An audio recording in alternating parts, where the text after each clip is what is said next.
Hello friends, welcome back. ഇന്ന് ഞാൻ വന്നിരിക്കുന്നത് ഒരു ജ്യൂസിൻ്റെ റെസിപ്പിയുമായിട്ടാണ്. ഇപ്പോൾ നമ്മൾ കുറച്ച് വീഡിയോസായിട്ട് ഡ്രിങ്ക്സ് ആണ് ചെയ്തുകൊണ്ടിരിക്കുന്നത്. സമ്മറൊക്കെ ആയതുകൊണ്ട് നല്ല അടിപൊളി ജ്യൂസുകളാണ് ഇപ്പോൾ നമ്മൾ അപ്ലോഡ് ചെയ്തുകൊണ്ടിരിക്കുന്നത്. അപ്പോൾ ഇന്ന് നമ്മൾ ചെയ്യാൻ പോകുന്നത് പൈനാപ്പിൾ വെച്ചിട്ടുള്ള ഒരു ജ്യൂസാണ്. ഞാനിവിടെ ഒരു മീഡിയം സൈസിലുള്ള പൈനാപ്പിളിൻ്റെ ഒരു 1/4 ഭാഗം എടുത്ത് വെച്ചിട്ടുണ്ട്. ഇതിൻ്റെ തൊലിയും മുള്ളും എല്ലാം കളഞ്ഞ് വൃത്തിയാക്കി വെച്ചിരിക്കുകയാണ്. ഇനി ഇത് നമുക്ക് ചെറിയ കഷ്ണങ്ങളായിട്ട് ഒന്ന് മുറിച്ചെടുക്കാം.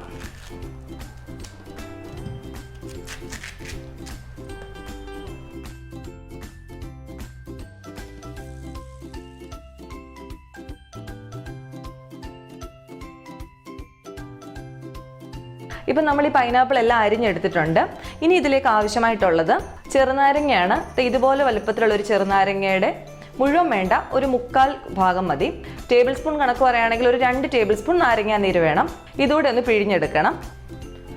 ഇപ്പം ഞാൻ നാരങ്ങാനീര് പിഴിഞ്ഞെടുത്തിട്ടുണ്ട്. ഇനി ഇതിലേക്ക് വേണ്ടത് ഇഞ്ചിയാണ്.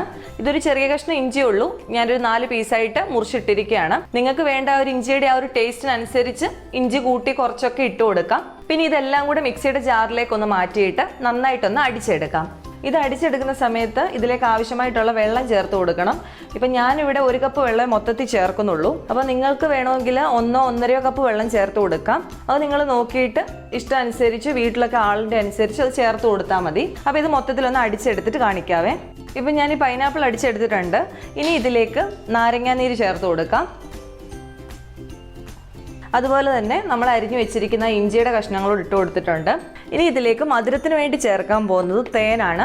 നിങ്ങൾക്ക് കയ്യിൽ തേനില്ലെങ്കിൽ പഞ്ചസാര വേണമെങ്കിലും ഉപയോഗിക്കാവുന്നതാണ്, അത് കുഴപ്പമില്ല. തേനിൻ്റെ അളവ് ഞാൻ പറയുന്നില്ല. നാട്ടിലൊക്കെ കിട്ടുന്ന പൈനാപ്പിൾ ആകുമ്പോൾ നല്ല മധുരം കാണും. ഇവിടുത്തെ പൈനാപ്പിൾ അത്ര മധുരവും ഇല്ല, കളറും ഇല്ല. അപ്പം നിങ്ങളത് നോക്കിയിട്ട് വേണം തേനോ പഞ്ചസാരയോ ചേർത്ത് കൊടുക്കുന്നത്. ഒന്നുകൂടി ഇത് നന്നായിട്ടൊന്ന് അടിച്ചെടുക്കാം.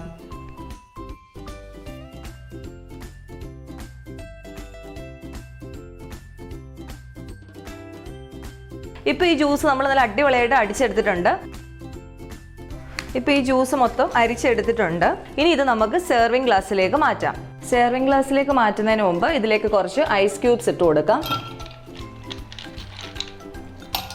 ഇനി ജ്യൂസ് ഒഴിച്ചു കൊടുക്കാവേ.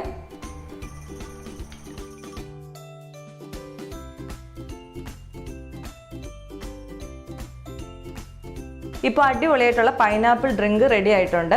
നിങ്ങളെല്ലാവരും ഇതൊന്ന് ട്രൈ ചെയ്ത് നോക്കുക. നമുക്ക് എല്ലാവർക്കും പൈനാപ്പിൾ ജ്യൂസ് ഉണ്ടാക്കാൻ അറിയാം, പക്ഷേ ഈ ഒരു രീതിയിലായിരിക്കത്തില്ല ചെയ്യുന്നത്. അപ്പോൾ ഇതുപോലൊന്ന് മാറ്റി ചെയ്ത് നോക്കുക. എല്ലാവർക്കും ഇഷ്ടപ്പെടും. ഈ വീഡിയോ ഇഷ്ടമായിട്ടുണ്ടെങ്കിൽ ഒന്ന് ലൈക്ക് ചെയ്യുക. ചാനൽ ആദ്യമായിട്ട് കാണുന്നവരാരെങ്കിലും ഉണ്ടെങ്കിൽ ഒന്ന് സബ്സ്ക്രൈബ് ചെയ്തേക്കണേ. കൂട്ടത്തിൽ ആ ബെല്ലൈക്കൺ ഒന്ന് ഇനേബിളോട് ആക്കണം. അപ്പോൾ അടുത്ത ദിവസം വേറൊരു വീഡിയോ ആയിട്ട് കാണാം. താങ്ക്